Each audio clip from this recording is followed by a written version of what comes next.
Hi, everyone. Hope you're having a wonderful Friday afternoon. I'm going to see if we can connect with Sarah Owens.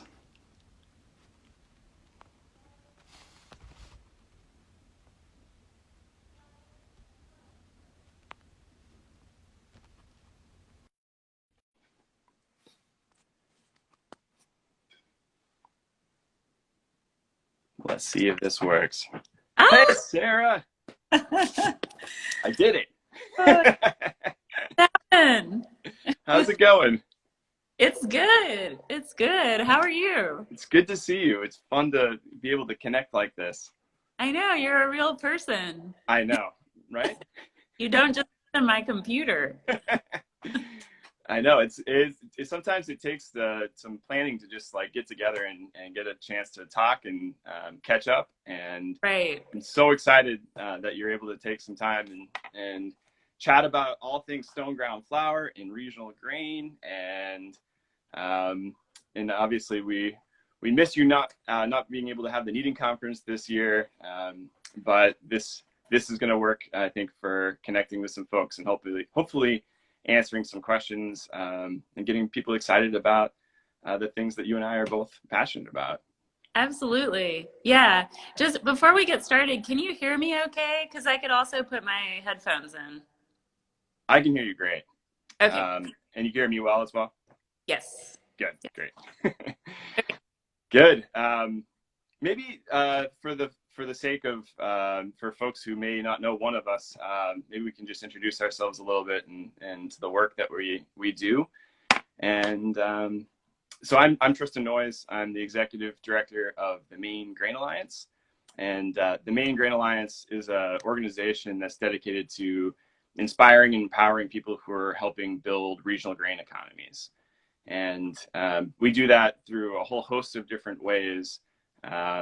Most notably for some of the folks who are probably part of this conversation, you may be familiar with our signature events, which are the Kneading Conference, which brings together 250 to 300 amazing breadheads from all across the world to explore topics that range from artisan baking to use of local grains, milling, oven building, uh, production baking, all kinds of different things, heritage grains, which Sarah was kind enough to join us last year and also keynote our kneading conference in 2018.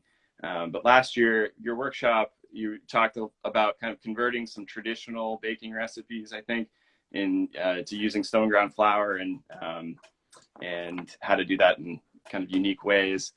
But we also are, I'm a farmer by trade. I grew up in northern Maine, way up on the very top of what they call the Crown of Maine, Aroostook County, which is the largest agricultural part of the Northeast. And I come from a lot of generations of potato farmers, and my family has owned a greenhouse and flower shop, and we've done all kinds of things over the years, and really started to wade into the regional grain economy, and specifically in ways to be able to help grow grain for the purposes of its highest and most valuable use and most nutritious use inside of bread. Um, so just real briefly, I'll come back to some of the other programs the Maine Grain Alliance does, but we're very active in supporting seed restoration efforts for rare and heritage grain seed. That's taking handfuls of seed kept by seed savers from all across the world and growing them out to commercially viable quantities for farms. We're helping with farms with post-harvest grain handling capabilities, so giving them the tools that allow them to be able to get into regional markets and sell to stone ground mills and to sell to malt houses. We work through different types of grants assistance, and I'll revisit that at the end. One of the things in light of the pandemic that we've launched is an emergency relief fund to help with the unexpected costs from grain-based businesses to get themselves the funds that they may need to reopen or to just address some of the needed protective gear that they might have to have, or a whole host of other things. We've just finished one round of that, and we haven't announced this yet, but we are going to launch a second round available for folks almost immediately. Cool. So we'll come back to some of that in a bit, but Sarah, please share a little bit about yourself. Yeah, I'll keep it brief, but I'm a baker, a cookbook author, and a trained professional horticulturist. So I come to baking from a lot of different angles, and until just recently was located on the East Coast, but have relocated to California as of January of this year. But I've had experience baking with lots of different stone ground flours from all over the world. And so I hope today what I can do is kind of bring a little bit of light to just the experience of working with those flours, because they really are very different wherever you source them. It's So funny. that's me. We connected, or one of the first things we connected on was our background in flowers, flowers. Because my parents have owned a flower shop, and we've grown cut flowers my whole life on our farm. And I know your background in roses and all kinds of other things. But maybe it might make sense. We had a chance to talk with a lot of the folks who are watching right now. And we've posted some ideas on Instagram about the types of questions that folks were interested in. As the questions came in, it sort of made sense for us to maybe start at the beginning with what is stone ground flour? And Sarah, do you want to kind of tackle a little bit what that means to you? Sure. Yeah. I think it's important to talk about the two different. There's a lot of different mechanical processes of taking a grain to flour, but primarily there's really two that we can break it down. Before I address those two mechanical processes, though, I'd like to talk about just the makeup of a grain. So I'd like to address that with a kernel of wheat, and I'd like to compare it to an egg. Nice. Because I think it's easier to talk about and look at something than to just talk about it. So with a kernel, let's pretend this is a kernel of wheat, and we're going to break it down into 3 different parts. So the eggshell in the kernel of wheat would be the bran layer, or the outer seed coating. That's what protects the seed from germinating until it's had contact with the right environmental conditions, namely temperature and moisture. So in the wheat, the bran is basically the little flakes that are a darker color in the flour. They're very thirsty. The interior of the egg, the egg white, we could compare to the interior of the wheat kernel being the endosperm. So it's what makes up the majority of the inside of the egg or the wheat kernel. The juicy part, the part that has all the flavor and all the fat and the majority of the nutrients, would be the egg yolk, or in the wheat kernel, it would be the germ. So those 3 parts are really important to this conversation about milling practices, because with the kernel of wheat, what we really want to maintain is all of the nutritional availability in that whole kernel as much as possible, right?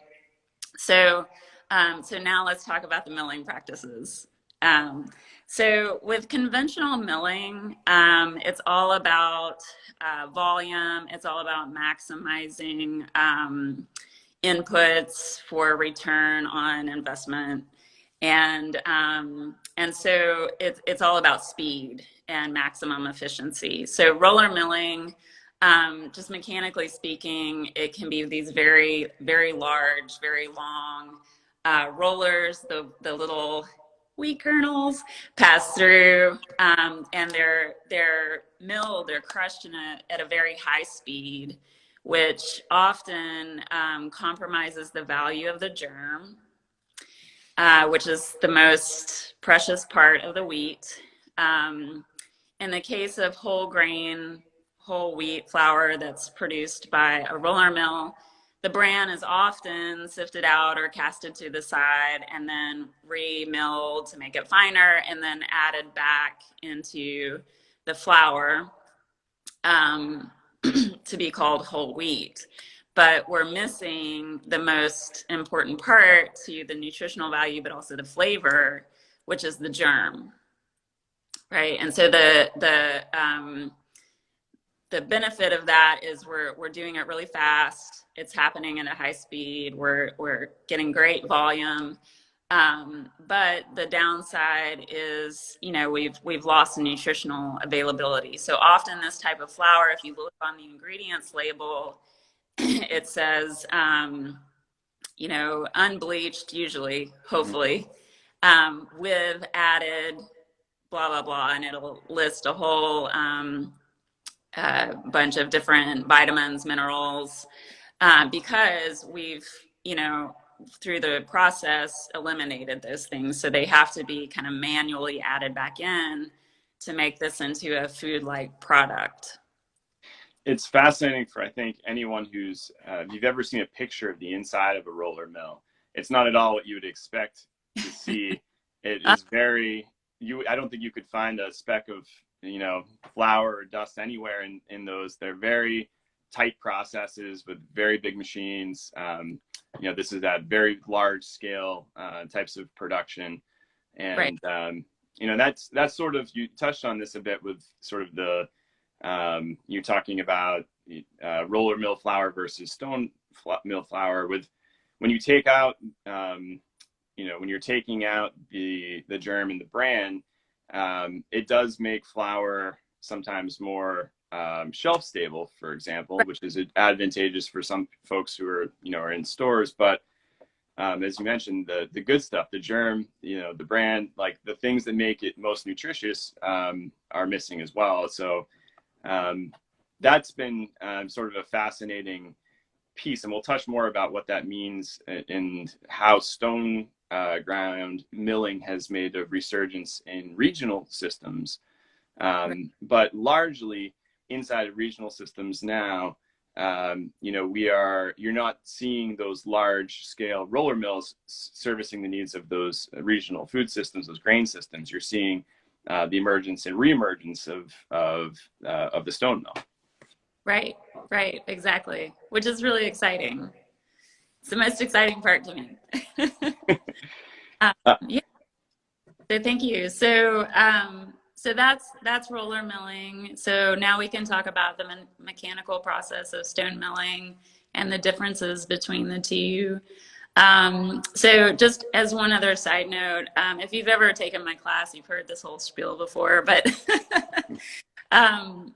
what's interesting about the FDA guidelines is if there's 50%, at least 50% of the original grain in the flour, it can be labeled whole wheat. So, and I think that the crazy thing about our labeling system of our foods is there's not a lot of transparency that's available to us. And so that's why it's really important to have these conversations. Otherwise, this information is not really, it's not going to be on a label anywhere. Right. So with stone milling, and I'm going to simplify it a little bit because it is a simple process. Rather than really long, very large roller milling apparatuses, we have basically two stones. They're round. The bed stone sits on the bottom. It's stationary. And then we have the stone on top that rotates, the runner stone. And in the face of those two are carved grooves. The grain passes through in between those two stones, and out comes all of the original grain. So the bran, the endosperm, and the germ. Those stones typically are running at a fairly slow pace. That's also up to the miller. And depending on how far apart or close together those stones are will also determine the grind of the stone. And, this is where, we're probably not going to talk about soft wheats and hard wheats and how to, the milling differences. But what I want to drive home with this is that milling is really, it's an art and a craft. A lot of people think it's just like dumping coffee grounds into a hopper, pushing a button, and out comes flour. It's stone milling is really a very specific set of skills that I'm very thankful that a number of people have dedicated their lives to figuring out. So out comes all of the parts, all of the little wheat kernel, the bran, the endosperm, the germ. Now the miller, once all of that comes out, still has some decisions to make. So one of those decisions is whether he or she wants to sift the flour. And in some cases, sifting will mean just making it a little bit lighter. So sifting out a certain percentage of weight of the original flour so that it can become a little bit lighter in the mix.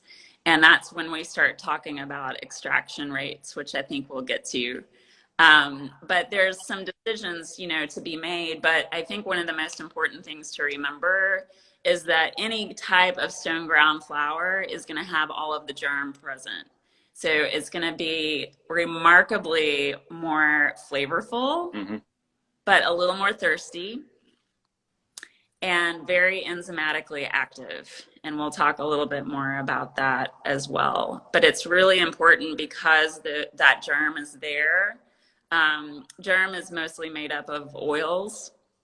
And once those oils become oxidized or exposed to air through the milling process, they start to break down really quickly. So it's really, really important to store this flour properly in order to maintain its flavor, but also its nutrition. Yeah.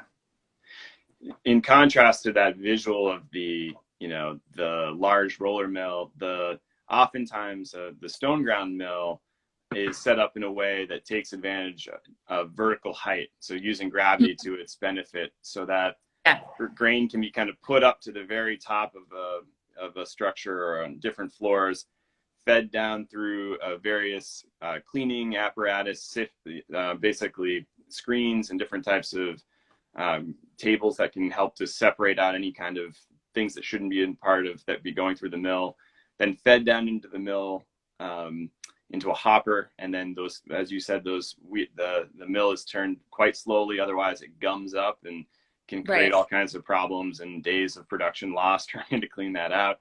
And then down into, in some, at least the case of Maine Grains, for example, which is in central Maine, down into the first floor where it can be packaged and bagged. And so it's a very different kind of feel and experience going into both of those types of things. And also the mills tend to be very beautiful, which at least that's been my experience. And even the history of the millstones is sort of fascinating, the different designs that you can find. And our friends at Elmore Mountain Bread, Andrew Hine, who has American Stoneworks, is really a pretty master at helping to build some of these new age stone mills also.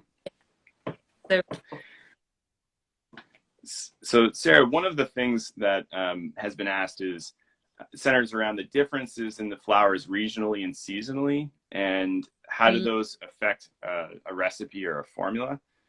And you've touched a little bit about, do you have any just thoughts around that, I guess, in general, the seasonality of different grains? Yeah, so many thoughts. So many thoughts.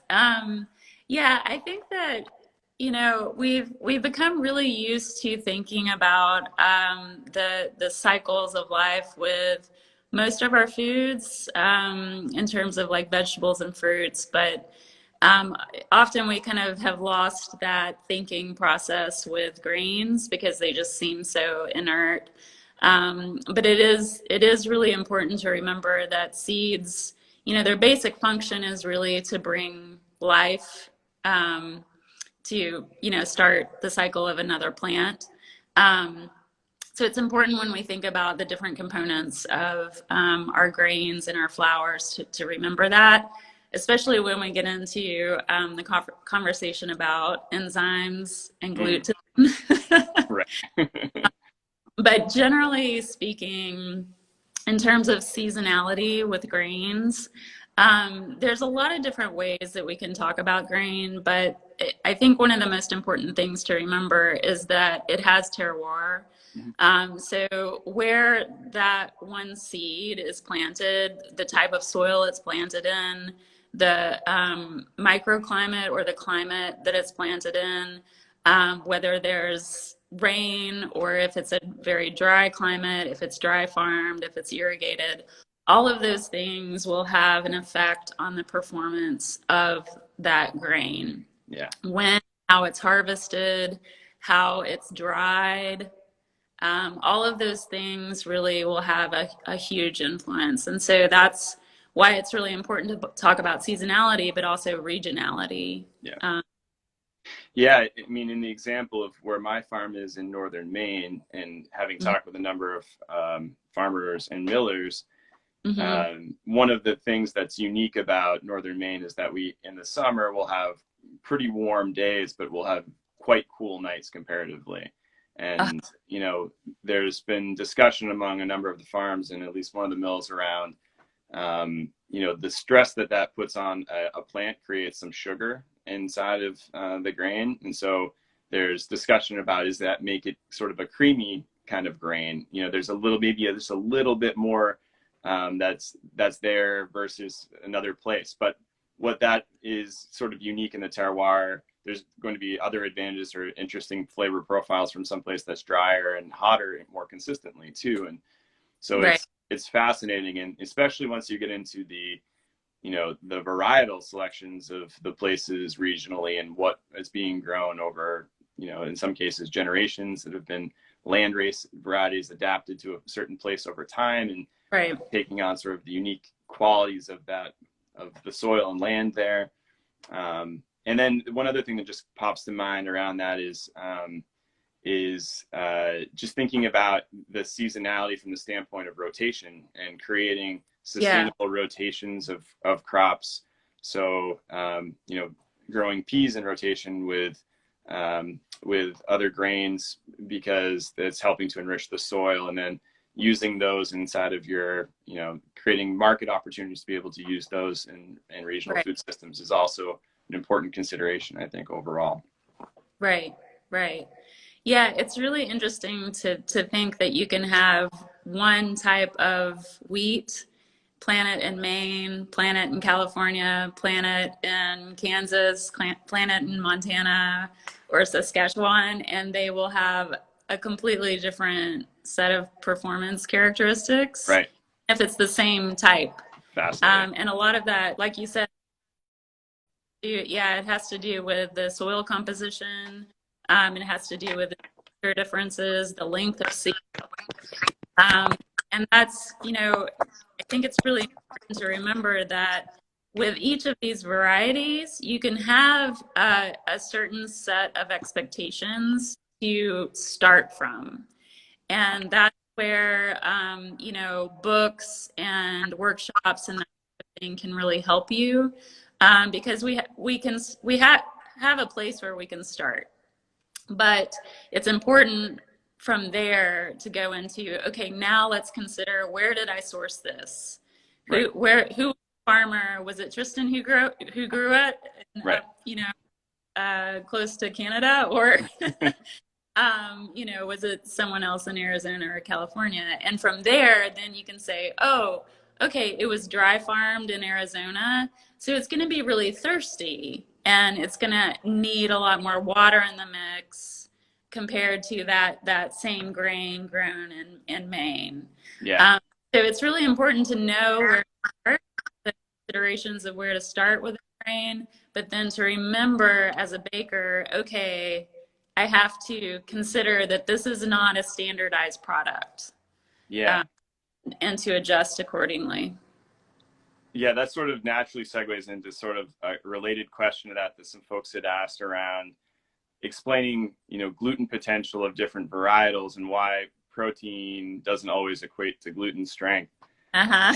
And, that's a pretty kind of deeper cut there, but it is interesting because, different places may grow different types of grains at different types of protein levels.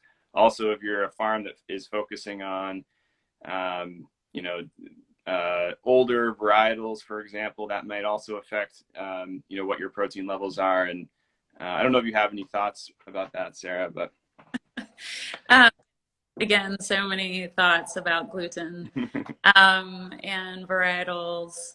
And again, it is a conversation that we can break it down to varietals, and we can sort of help to simplify by talking about things in terms of modern wheats and heirloom or heritage varieties. But again, we'll have a place to start from, and then we have to consider, again, the terroir, or where those particular grains were grown in terms of their performance, their gluten performance. So I think it helps to talk just a little bit about what is gluten first, in order to understand its performance in dough. So gluten is made up primarily of two different proteins, gliadin and glutenin. And gliadin primarily is responsible for the extensibility in dough. So its ability to stretch out. Glutenin is responsible for the elasticity of dough. So as we stretch it out, its ability to snap back. So you can almost think of it as a rubber band. And in some grains, there will be a really nice balance of those two proteins. And in other grains, especially like the more heritage varieties or heirloom types, you'll have a lot of extensibility, but not a lot of elasticity. And elasticity is what's so important in the gluten strength, or just the strength of the dough. And that's going to lead to its ability to rise and have like a nice loft for it to hold its shape. Right. So, so gluten is not just like a thing. Again, that's, we can't really standardize it. But we have to kind of consider its components. So with a lot of these heirloom types, we have to, I think, adjust our expectations for their performance. And there's a lot of talk around like benefits and pros and cons of heirloom types versus modern wheats. But generally speaking, modern wheat has been bred to have a higher gluten strength. Because it's primarily being used in processes for making breads that have higher loft, but also in the industrial scale of things, making breads at a very quick pace, because again, it's all about volume and maximizing, cost. So the faster you can make something, or the faster you can ferment something, the more units you can sell, et cetera, so forth. And when the gluten strength is really strong, then the fermentation can go really fast. Yeah. So gluten has been a characteristic that's been bred for basically since we've been able to industrialize our bread making processes. And there's pros and cons, and I don't want to say that modern wheat is a bad thing at all. And I think sometimes, having written a book called Heirloom, people might think might take it the wrong way, but it's important just to know the differences. And what's really exciting about kind of what's happening right now is that a lot of plant breeders are looking to the characteristics of heirloom grains that we really value. So the flavor, the fact that the root systems are so deep and can Right. reach for the nutrients and can be drought tolerant. They reach so deep. And combining that with modern characteristics, so a little stronger gluten strength, but also better yields and more disease resistance. And I mean, I could go on and on and on, but we kind of got away from the talk about gluten. Right. While we're on that, while we're deviating, I'll bring my prop that I brought in because it relates to this. Oh, So okay. here's an example of a heritage grain. This is a flint corn, a Byron flint corn. And when you're talking about the pros and cons, this is an 8-row flint corn that we have been growing and restoring as part of the Maine Grain Alliance seed restoration program.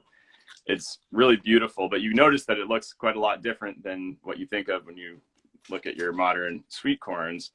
And Right. and even other other flint corns.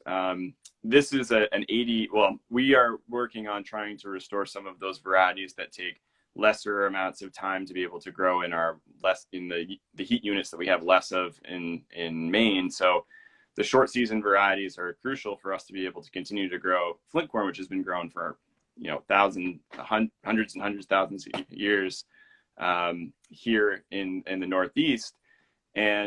But you do give up some things with it as well. I mean, this is a much lower yielding crop, and while when you turn this into a tortilla, you get this beautiful, like, just amazing scent and wafting up into your nose.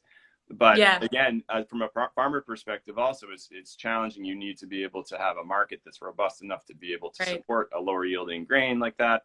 And so there's a push and a pull with so many of these discussions. Yeah. Yeah, exactly. Thank you for that. Yeah. Did you want to finish up any other thoughts on the gluten side of that, or what do you think? Oh, God. I know you could go on.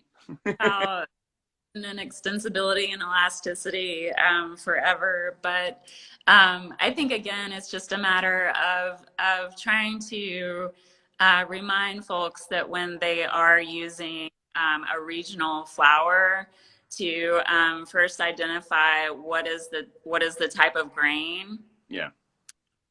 So there's some grains that are more heritage heirloom varieties like einkorn, emmer, that are kind of the exceptions to this rule of higher protein means greater gluten potential. Mm-hmm. And that's, it's not always the case. And often in conventional milling, so in flours that you would buy from the grocery store, we talk about their gluten strength in comparison to their protein content. Yeah. And that doesn't necessarily apply to regional flours.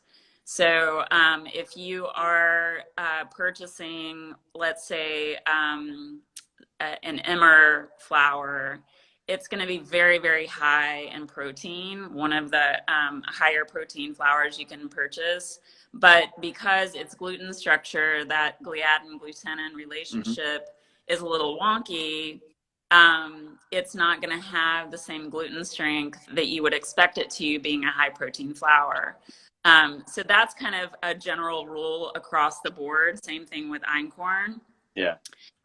When you get into other varieties of grain, let's say like red fife or turkey red wheat, depending on where it's grown and how it's harvested and when it's harvested, will also have varying degrees of protein, but also varying degrees of gluten protein relationships.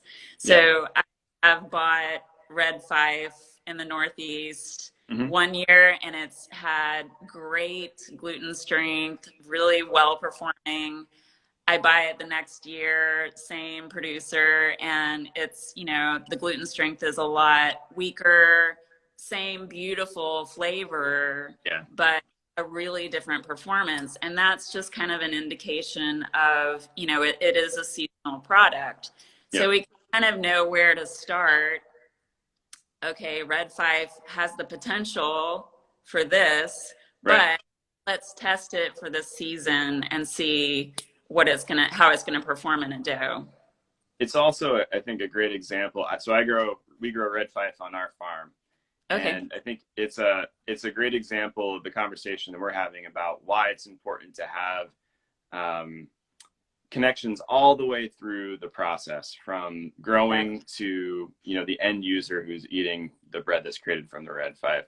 Because the things that you consider from a farmer's perspective are not always the same things that are, might be critical to producing a great loaf of bread. Because we might look at a protein number and say, what do you mean this protein is great? But the other considerations along that path, that's something that I think that we've found from a regional grain system that's been very important, is for this connection through the entire value chain of understanding, the smaller intricacies of what it means if I do this practice on my farm to the end result of the things that you don't typically measure in a farm seed test. Considerations like falling number and other things that farmers would not have previously, even though they may have grown grain for many generations, would not have necessarily taken into account. So, and that's just one more level once you start to get into these different varieties and dealing with heritage grains and heirloom grains. Right.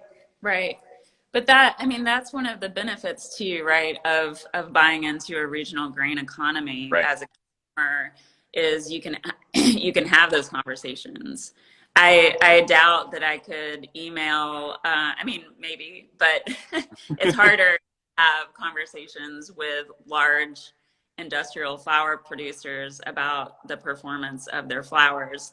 Those flours have typically been standardized, but there's not a lot of transparency there at all. But if I'm purchasing from a small mill that is who knows their farmers, who knows their growing practices, these are conversations that can be had. And I think there's so much value in that. So that might be a sort of natural segue into thinking about what it means to the sourdough fermentation process using freshly milled flour. We're a lot of sourdough bakers in our midst right now, and they've had a lot of questions that are along the lines of, are the processes of the autolyse longer? Is freshly milled flour suitable for 12-hour autolyse? Like, kind of the deeper questions here from the home bakers. I'm noticing even in the comments some questions around the autolyse. So I'm wondering if you want to just speak briefly to that. Yeah, so it is important to have these conversations about fermentation and also hydration. And a lot of that is going to revolve around this conversation about gluten, but also about enzyme activity. Mm-hmm. And I don't want to dumb down the conversation, because I don't think that does anyone any good, but I'm going to try to talk in general terms so that we can just kind of all sort of get on the same page. So generally speaking, stone ground flour, especially if it's organic grain, is going to be very enzymatically active. Mm. And so let's maybe talk about what are enzymes.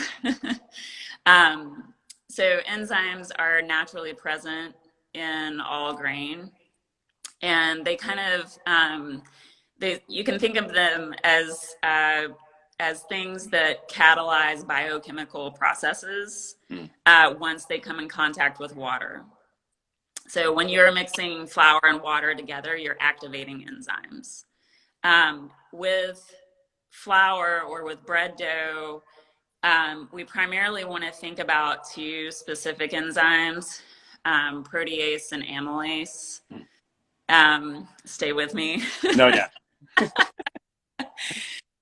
So protease, we can think of it as something that begins to break down proteins. So protease is what's responsible for helping the dough become very extensible. Mm-hmm. And amylase is responsible for helping to break down the starches into simple sugars for the microbes to feed on. Right. So stone ground flour is very enzymatically active. And so when we think about fermentation, we just basically what that means is we have to remember that fermentation is going to go a lot faster with stone ground flour for those enzyme reasons, but also a couple of other reasons, than conventional flour. Now, there's a lot of tinkering that can also be done with conventional flour. So sometimes what will happen is millers will add enzymes to conventional flour, or they'll add something like malt to the flour in order to increase its enzyme activity. Yeah. If it's roller milled. Mm-hmm. In order for it to perform well, to have that really golden crust color, right, to have those sugars present. So that's kind of like a general thing to keep in mind is if you're going from using conventional flour to beginning to incorporate more stone ground flour, number one, you can do it little by little. You don't have to go whole hog, right? If you have a recipe and it calls for bread flour, whole wheat flour, rye flour, then start by just substituting in the whole grain flours as stone ground flours. Yeah. And just see how that affects that recipe that you're already used to making and compare the difference. Because you will see that the fermentation will go a lot faster. With bread making, something that we always try to do is, we want to make sure that the gluten strength and the fermentation are happening in line with each other. If one is zooming past the other, that's when we start getting into difficulty. So if our fermentation is going so fast that we don't actually get the gluten strength, then what we end up with is a puddle of dough, right? That over ferments or over proofs and never gets any loft or rise to it. So we have to make sure when we're using stone ground flour to remember to decrease the amount of leaven that we use in that recipe. So kind of a standard is like 20% leaven is what's usually used in a sourdough bread. But if you're using stone ground flour, it may be more appropriate to use like 15, 12, 10%. Yeah, I didn't. That's fascinating. Yeah. And again, a lot of it's going to depend on your flours. But yeah, you have to remember that. Leading into the conversation about autolyse. So let's just define what that means. Yeah. Because it's a term that's kind of thrown around a lot in sourdough baking. So autolyse, just strictly speaking, it means flour and water combined together and then allowing it to rest. And you can do that at different points of the process in the mixing and the bulk fermentation. But what is often done with stone ground flour is there's an autolyse that's sort of done at the beginning of the mixing process of just flour and water before the leaven is added. Right. And the reason why that's often done is because stone ground flour, it has a lot more bran present. Bran is super thirsty. It takes a lot longer for that bran to hydrate. So by doing this just flour and water mix, it allows the bran to fully hydrate before you initiate the fermentation. So again, keeping those two things speeding along at the same path at the same time, a short autolyse can allow the dough to start to gain strength, for the bran to start to hydrate before fermentation is initiated. However, because when we mix flour and water together, we catalyze those enzymatic processes. If we allow that autolyse to go too long with stone ground flour, it actually ends up having the opposite effect, right? So the enzymes start breaking down the protein so much that we end up with kind of a puddle Right. of dough. So really long autolyse with stone ground flour is not something that I recommend for that reason. That's fascinating. I could And keep that's, going. well, that's, I mean, it feeds into it. We have some questions around hydration as well. And, Okay. you know, I think that, you know, this ratio aspect is always something when I'm a very amateur baker at home trying to utilize the grain that we're growing. Sure. I'm always considering when you're looking at recipes and you're seeing, you know, the hydrations based on other types of flour. I've been, you know, told from folks that it's, you know, you're adding more water in, obviously, because it's thirstier. But I'm curious about do you find that versus, so the stone ground flour is thirstier in general than Yes. a whole wheat flour that you're getting from somewhere else that may not be stone ground? In general. In general. There's always exceptions. Right. Do you find that to be the case also? You know, we talked a little bit about extractions at the beginning, but is, you know, if it's a lower extraction, which meaning that there's a little bit of the brand and the germ sifted out, like an 86 or something, is that relative? Like, you more hydrate with something that is that has a 100% stone ground whole wheat versus an 86 or a 75% extraction? Is there a rule of thumb on how to do that, or is that basically experience and understanding? Yeah, so there's a lot of different ways to kind of approach this. I want to make sure that everyone understands extraction first.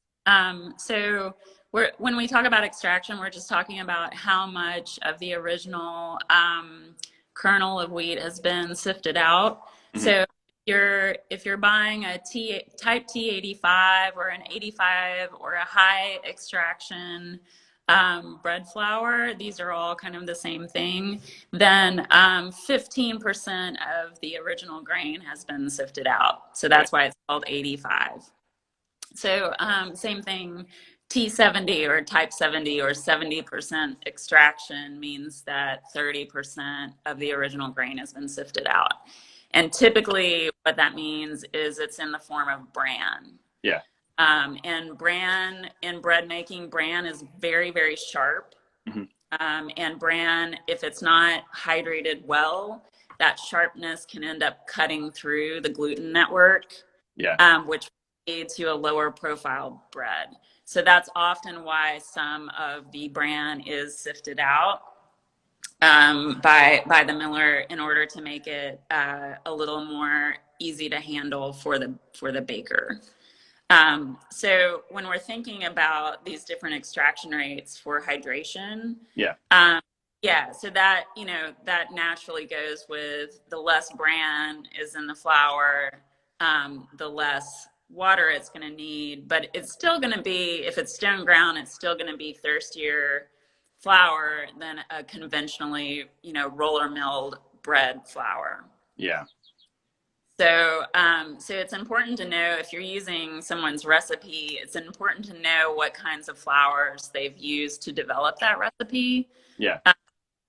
And make adjustments accordingly. So if, you know, you're using a recipe that I've developed using a high extraction bread flour, but you're using a conventional roller mill bread flour, or conversely, an all-purpose conventionally roller milled flour, that dough is going to need a lot less water. Right.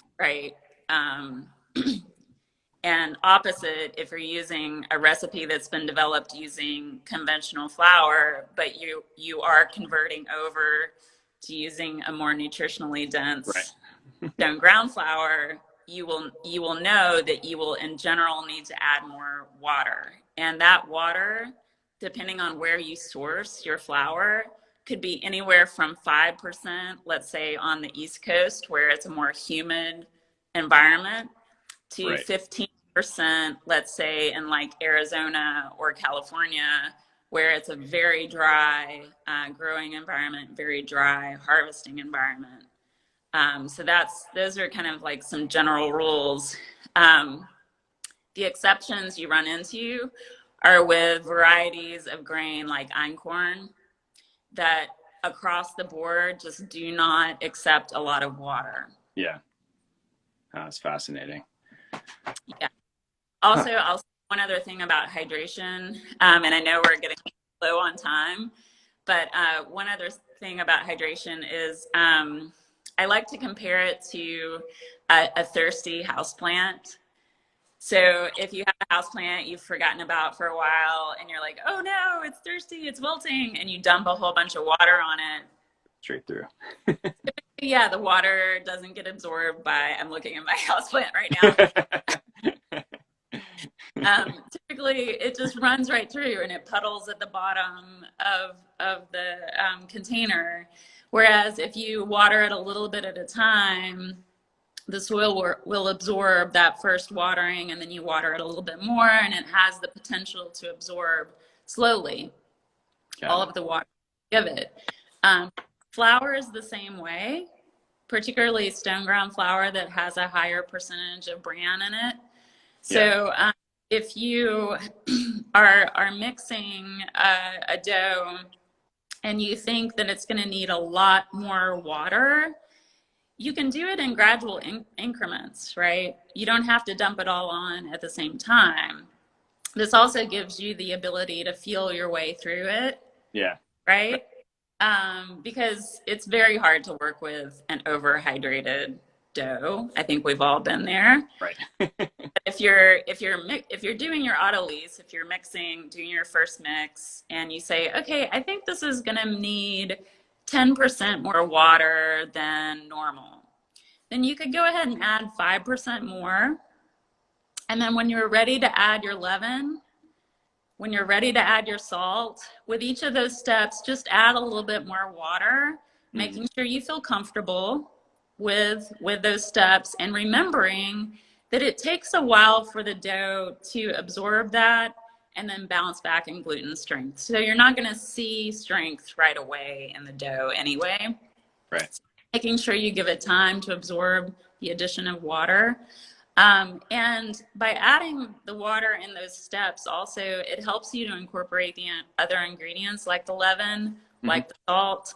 And so you're sort of gradually adding the water in, you're allowing the dough to take it rather than forcing it all on at the same time. There's a certain point in the bulk fermentation where you don't want to do that, because it's all about building up the gluten strength and maintaining the fermentation gases within the dough's network. Right. But in the first part of the mix, you can absolutely do that. That's fascinating. So much to learn, and every time that's what's so great about it, though, too, is that every time you uncover something that you kind of get to the next level, it's like you've uncovered a whole new world of learning that you can go and explore. And there's so many aspects of making, you know, delicious bread and using stone ground flour all the way from the farm right through to putting in your mouth, that it's fun to explore together. Let's real briefly. We've got about maybe 5 or 6 minutes left, but I wanted to share with folks how they can find stone ground flours regionally. Yes, and one of the things that I've seen recent, first, a really great resource is our friend Amy Halloran has a website that has listed a lot of different regional sources for mills and places to get regional flour, stone ground flour. And she's a fantastic advocate for so many different parts of our regional grain economy. Her book is awesome too. I got it right here someplace. It's like on my shelf. The New Bread Basket. The New Bread Basket. Definitely go out and get a copy. It will help to all the things we're talking about. She lays out sort of the story of how this came to be in the Northeast, and it's just a really fun, exciting read. There's also a website called Grinder Finder. I don't know if you know about this. So I think you want to be careful when you Google that, probably, but grinderfinder.com is a Google map essentially of all kinds of regional mills all across the United States. and they are here in the Northeast. Maine Grains is a fantastic resource. Aurora Mills and Farm, also up in northern Maine, and Linnaeus are two mills that are at some scale that are creating terrific flour. Great. There's also lots of farms that are doing so now, that are offering flour shares and smaller scale opportunities on small mills, and even some bakeries having stone ground mills inside of them. Anything else you want to share about that, Sarah? I think that's a great resource. We're going to run out of time, but I think it's just so important to remember right now that that sourcing local flour means there's just a whole other system involved. And part of buying into a local economy is supporting that particular supply chain and how it works, as opposed to a really different system that's not really meant to serve the consumer. It's meant to serve other motives. So to just be patient and to understand that there is a person behind each step of the process. And it makes such a huge difference from a farmer's perspective. It makes such a huge difference to be able to, the grain that's being grown, transitioning that to its highest and most valuable use, not just from a monetary standpoint, but also just from a consumption standpoint, is very meaningful for the farm and for the farm's pride that it's, of what it's doing. And all of these things live in existence in combination with one another, and you need tertiary markets and feed markets and all kinds of things to support one another, to have a healthy regional grain system. But I know from a personal experience, it makes me really, really proud to know that, the stuff that we grow here in Maine is being shared with diners in New York City and all over the place. Yeah. Sarah, I miss it. I know. We got to get you back east. No, you're lucky. The West Coasters are lucky to have you out there right now. I wanted you for folks who want to learn some more, Sarah, from you, what are some good resources that you can offer for people to connect? Yeah, so I've written 3 books, Sourdough, Toast and Jam, and Heirloom, and all 3 of those have good information. I'd love to write a 4th book that it tackles more of these issues specifically, especially as we see a growing economy for these flours and they become more available to the public. But until then, I've created a Patreon account, which I'm hoping will address some of these things more specifically and will allow me to work with individual people in terms of what they have available to them, what their experience level is. So it's almost like a coaching platform. Yeah, so that's kind of how I've shifted my ability to teach and educate. Thank you for doing that, Sarah. And I wanted to say before we close that the Maine Grain Alliance, as I mentioned at the outset, is in the midst of helping to support our grain economy and our grain-based businesses. We are about to launch a second emergency relief fund for grain-based businesses. We will have a new call for applications likely by the beginning of next week, which can be found at maingrainalliance.org. You can also get to us at kneadingconference.com. It takes you to the same place. And we are also raising funds. So if folks are able, there's a link in our bio to our donation page. That you're supporting all the things that we're talking about, from the farms to the bakeries to the breweries, and more, as part of our regional grain system. But it's just fun to catch up. It's just really fun to catch up too, Sarah. It's funny that it's hard sometimes. It takes like an Instagram live to be able to create the time and space to be able to do that. But maybe that's another reason why we should do this again sometime soon. Love that. That would be great. Yeah. Thank you to everybody who posted questions and has been so actively involved in all of this. And we'll continue to be in touch on social media, and we'll try to save this video and see if we can share it around with some folks as well. Yeah. Okay. Thank you, Tristan. Thank you, Sarah. Bye. Thanks to everybody who's been here as part of this. Alrighty. Bye.